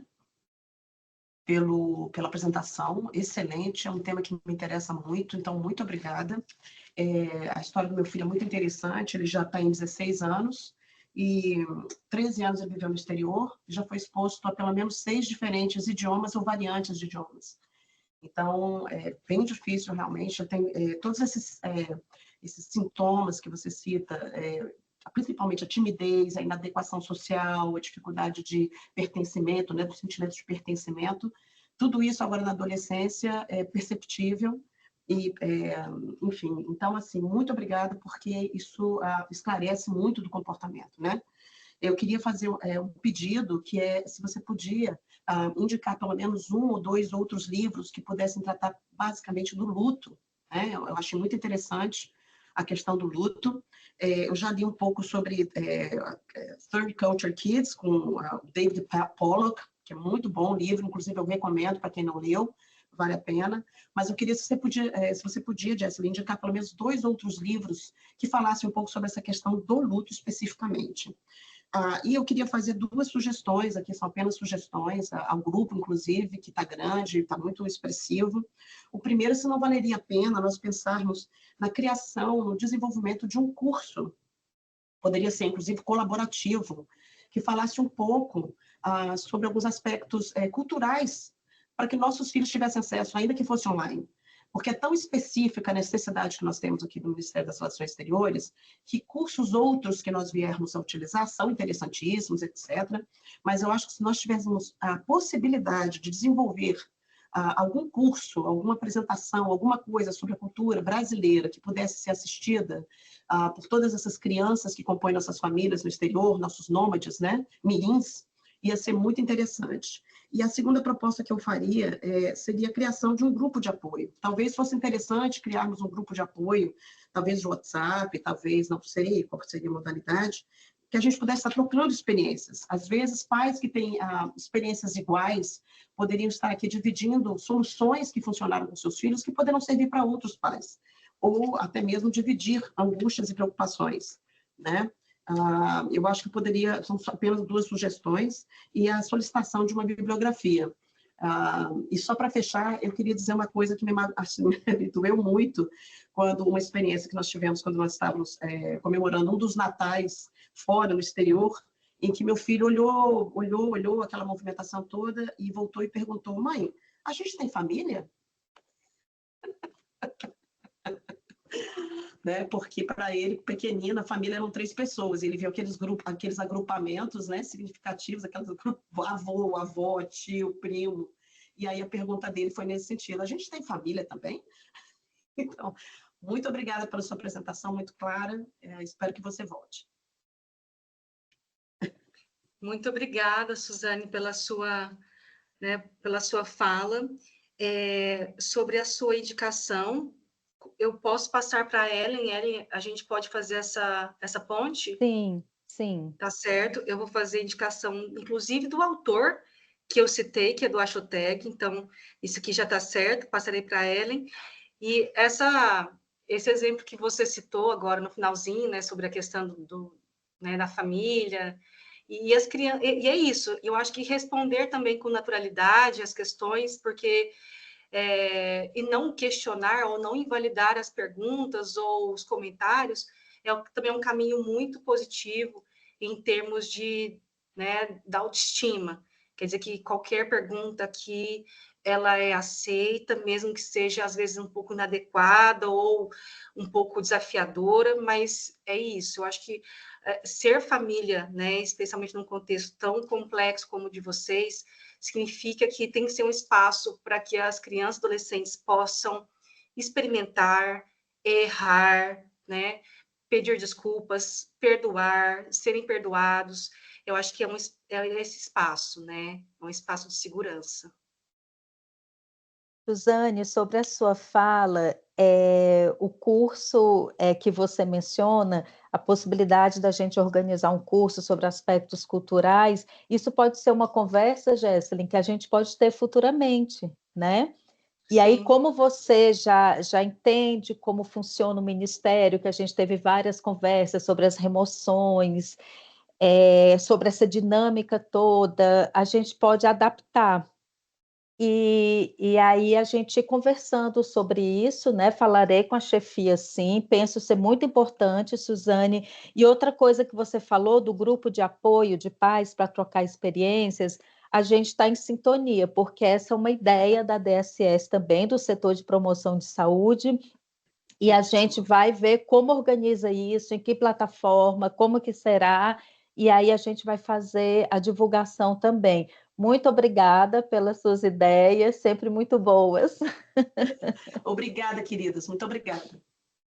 Bom, agora é o Luiz Augusto, pode abrir seu microfone. Vou abrir a câmera também, né? Para dar um pouco mais além do que já houve, né, bastante humanidade. Agradecer muito a doutora Jéssica, também a Ellen pela iniciativa da DSS. Eu tenho 3 filhos, né? Uma filha já passou por todo o processo, já é adulta, já não está mais com a família. Um agora está se desligando, vamos dizer assim, da família, ele vai estudar, né? Independentemente, e vamos com o caçula para um outro posto, né? Então, essa questão dos lutos, eu tomei nota, me parece um conceito bastante importante, e como todo luto, ele incorpora uma série de ações nossas também, né? De compreensão, de empatia, né? E um esforço adicional da família. Eu nos tópicos de como ajudá-los, né, de previsibilidade, investimento de comunicação, suporte emocional, identidade familiar e um cuidado consigo mesmo, a gente tem se esforçado. Eu me identifiquei muito com essas práticas, né, essa construção de algumas tradições familiares, né, a questão de que a família onde o seu coração está, né, as pessoas que estão com você, de determinadas circunferências, né, são mais expandidas ou não, a gente sempre procura passar férias ou viaja para o Brasil quando é possível, né, estamos mais próximos, ou com a comunidade brasileira local, famílias estendidas. Então, tudo que a doutora Jesslyn mencionou, eu achei muito articulado, muito estruturado, e eu agradeço, então, a oportunidade. Vamos continuar esse esforço com o nosso caçula, porque ele já experimentou um luto, entre aspas, né, do distanciamento da irmã mais velha, e agora está um outro luto que é o grande parceiro dele, né, um irmão de 17 anos, que agora está se desvinculando assim fisicamente da família. Então, como eu gostaria simplesmente de é uma questão, pode fazer uma pergunta, né? Como a doutora Jesslyn agregaria para esse pequeno luto intermediário, né? De que a própria família ela está um pouco se transformando, porque agora ele vai virar um filho único, né? E os filhos únicos também, entre aspas, né?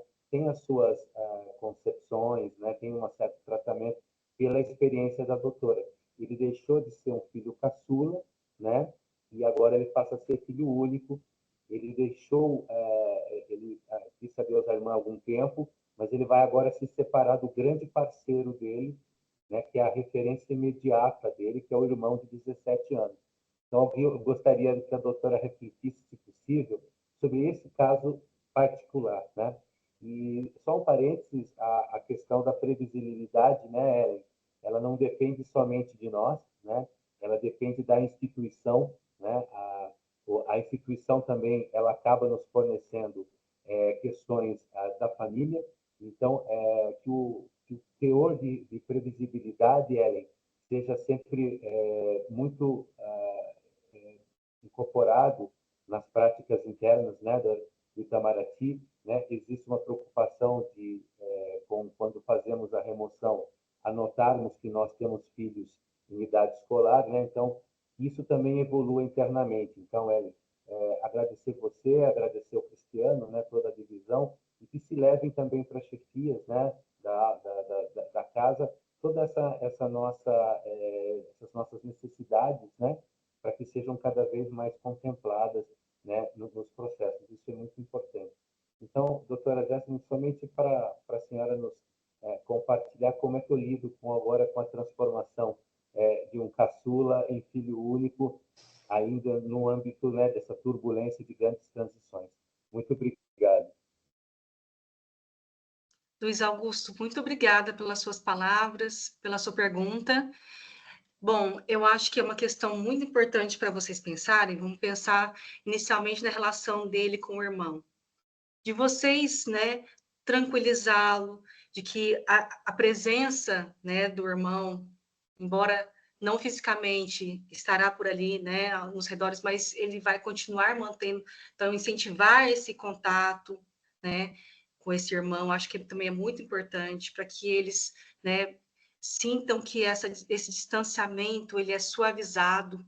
Então, de repente, até conversar com esse irmão, de vocês promoverem ligações, né, com uma certa frequência, né, inclusive às vezes com data, horário marcado, para que, né, realmente, como eu falei, esse distanciamento, né, que vai acontecendo, né, de forma natural, mas que ele tenha ali para né, para o seu filho de uma forma um pouco mais suavizada, né, e realmente manter, né, essa dinâmica, né, assim, a unidade familiar, independente de onde um ou outro estiver, né? Então, de repente, promover uma ligação em família, em que vocês, né, compartilhem um momento, é hora de fazer, né?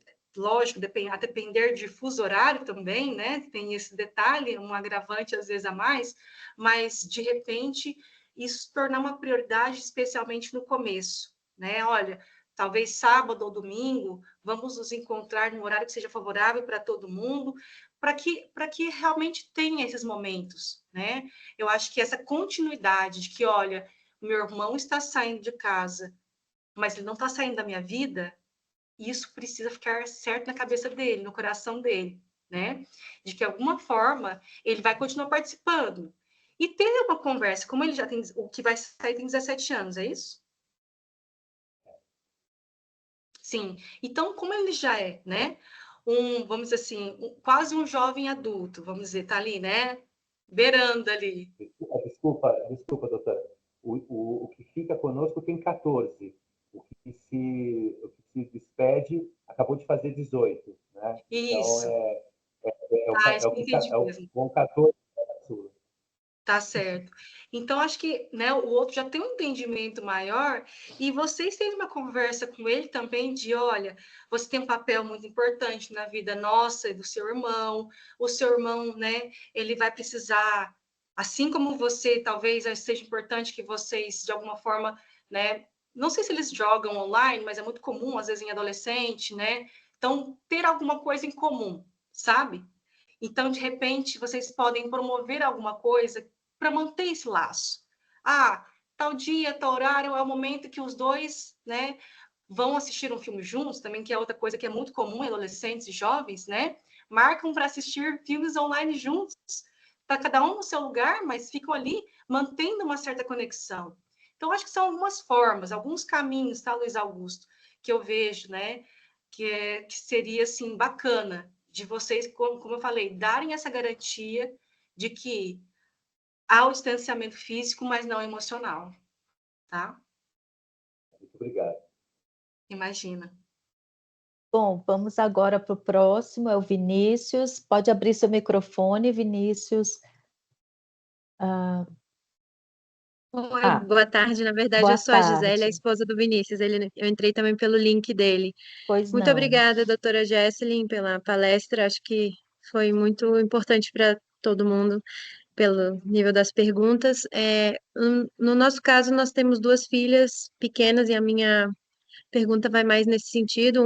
Uma tem 3 meses e a outra tem 3 anos. Então, em relação aos comentários que você fez na sua apresentação sobre a previsibilidade e a preparação da criança, do adolescente para a mudança.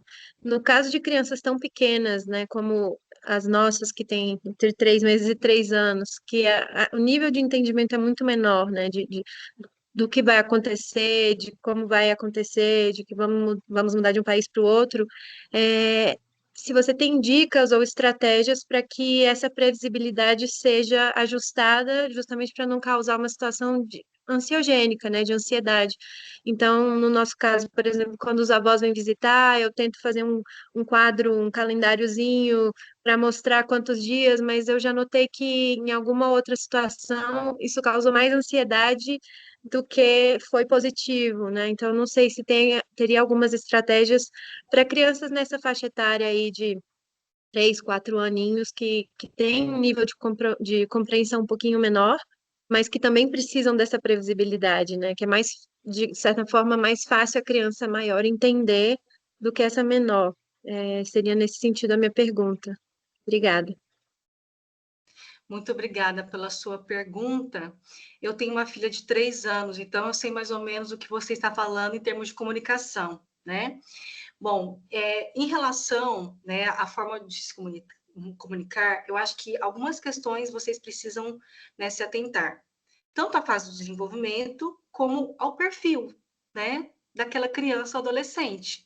A gente não pode esquecer disso, de olhar e perceber o que já funcionou e o que não funcionou. Porque não existe exatamente uma regra, mas de maneira geral, né, crianças dessa idade, elas são egocêntricas, no sentido do egocentrismo, né, não egoísmo, mas do egocentrismo, de achar que as coisas são sobre ela.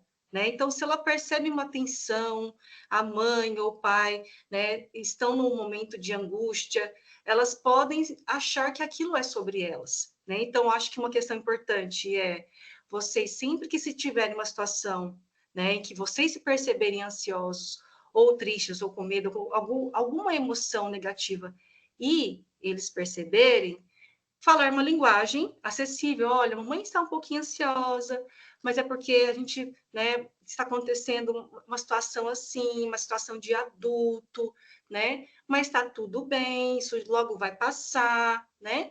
Isso é normal, todo mundo fica assim, um pouquinho preocupado, né?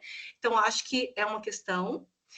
Outra questão, não avisar com muita antecedência. Crianças nessa idade, elas não têm uma ideia de dimensão temporal. Elas não sabem o que é uma semana, elas não sabem o que é um mês, né? Então, quanto mais próximo, né, da questão do embarque, é melhor.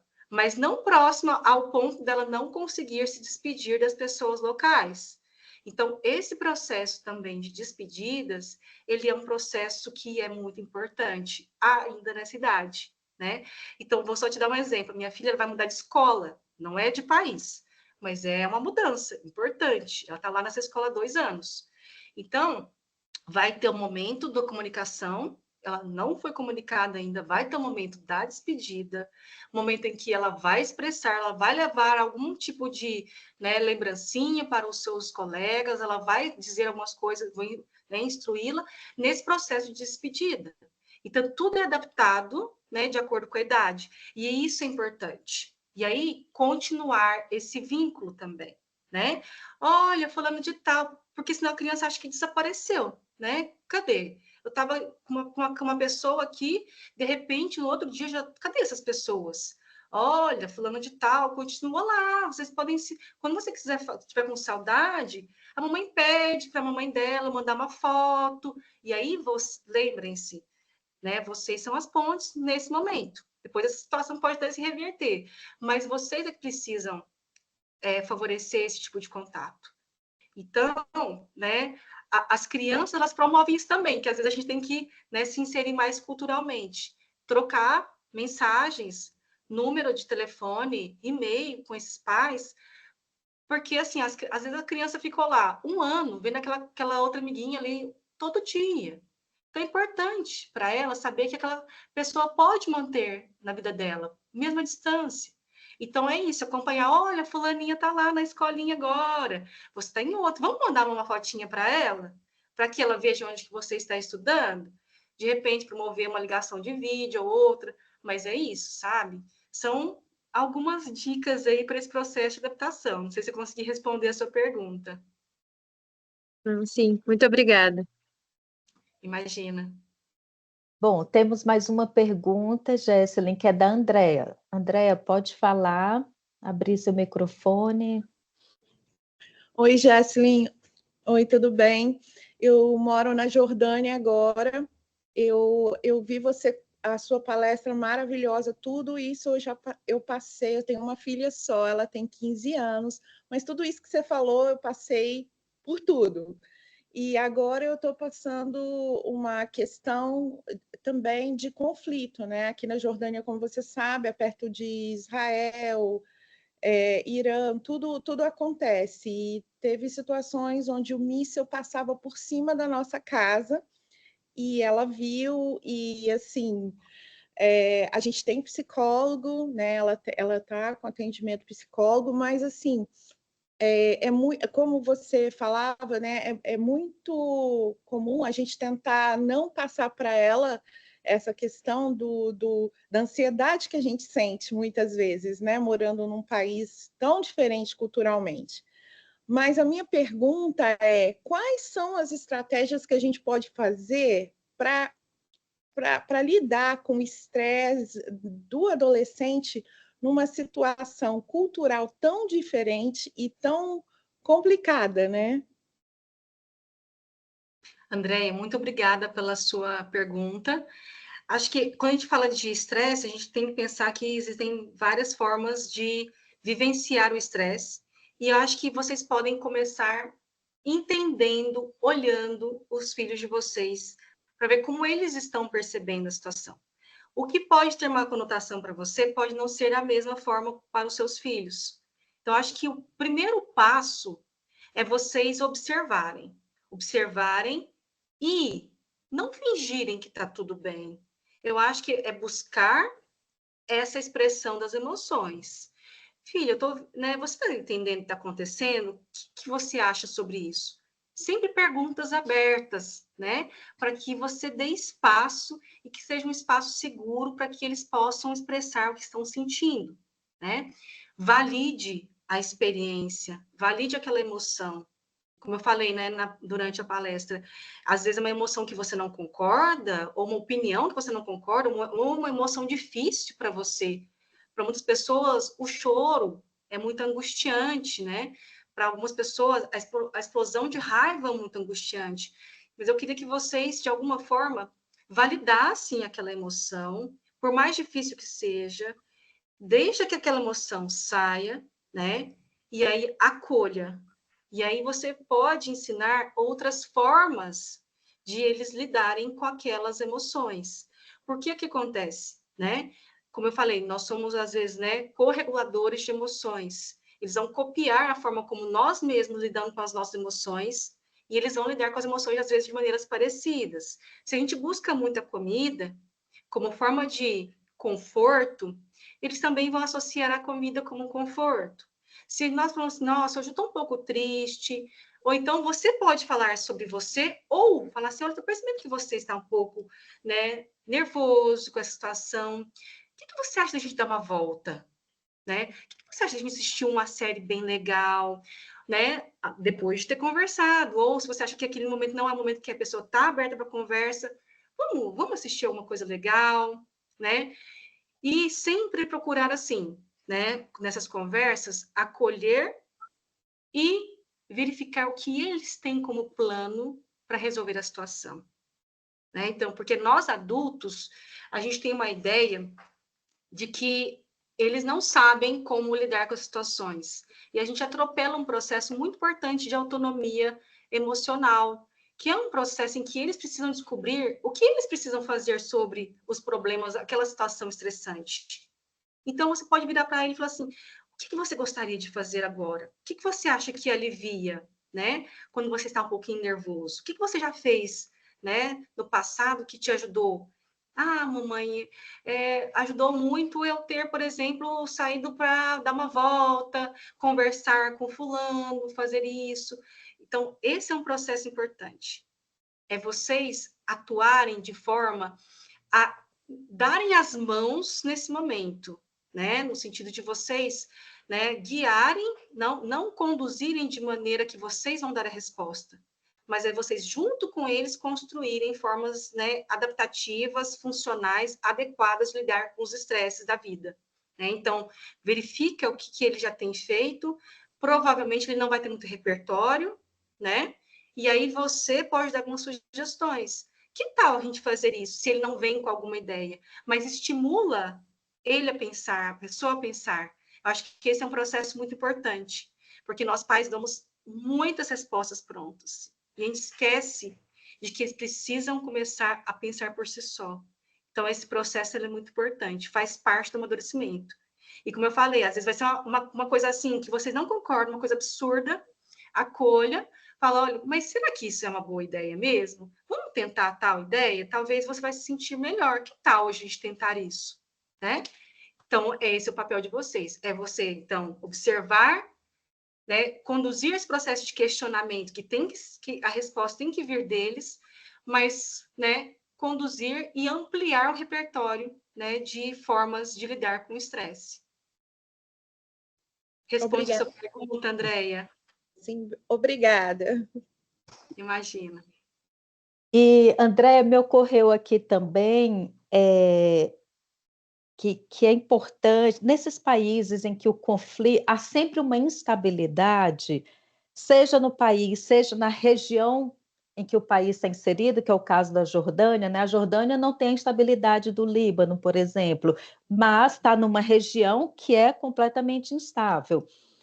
Então, eu não sei se sua filha tem amigos jordanianos ou amigos libaneses, assim, de países, ou mesmo alguns países africanos que sempre vivem conflito interno, mas seria bom, ou então buscar isso no YouTube, assim, buscar relatos de pessoas que vivem nessas regiões, porque quando a gente ouve esses relatos, para a gente que é brasileiro, que viveu talvez a maior parte da vida no Brasil, para a gente viver numa região instável ou num país instável, é, é sempre um grande susto, é sempre uma grande surpresa. E agora, minha integridade física está garantida, da minha família, vou perder meu pai, vou perder minha mãe.